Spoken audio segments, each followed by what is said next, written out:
ating first runner-up ay kumuha ng 90% at samantalang ang ating lampion na hapon ay kumuha ng 91%.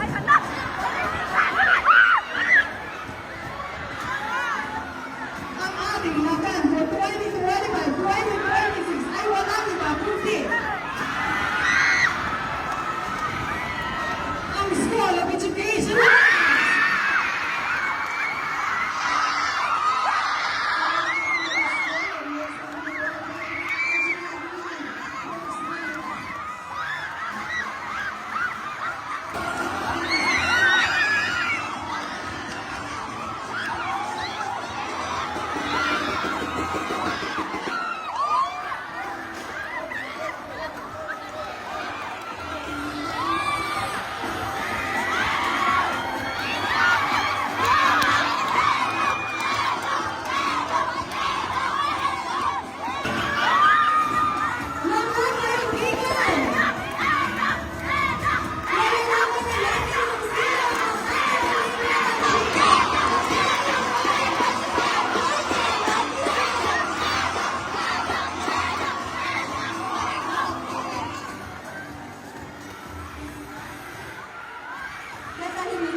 Gaya ng nauna, ang tatawagin ko ay ang kapyon na siyang hihirangin magiging lakambini for school year 2025-2026. At ang maiiwan sa entablado ay siya naman ang magiging first runner-up. Ang ating first runner-up ay nakakuha ng 92.2% at ang ating kapyon ay nakakuha ng 94.8%.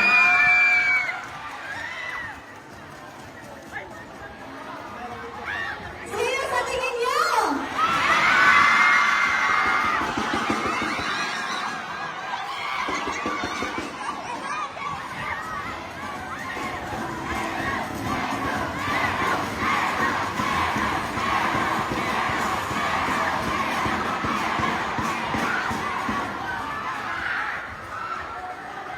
Ang ating lakambini for school year 2025-2026 ay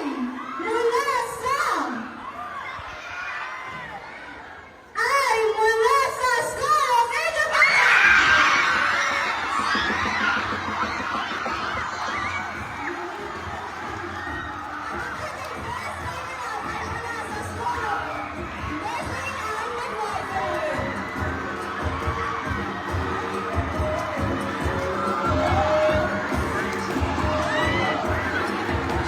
Paano na lang po, mga estudyante, guro, huwag po muna kayong umalis sa ating gymnasium sapagkat ang inyong attendance ay i-check pa namin. Paano na? Sa mga guro, sa ibang departamento at mga estudyante ay i-check pa namin ang inyong attendance. So, sa hindi po mga attendance ngayong hapon ay may kaukulang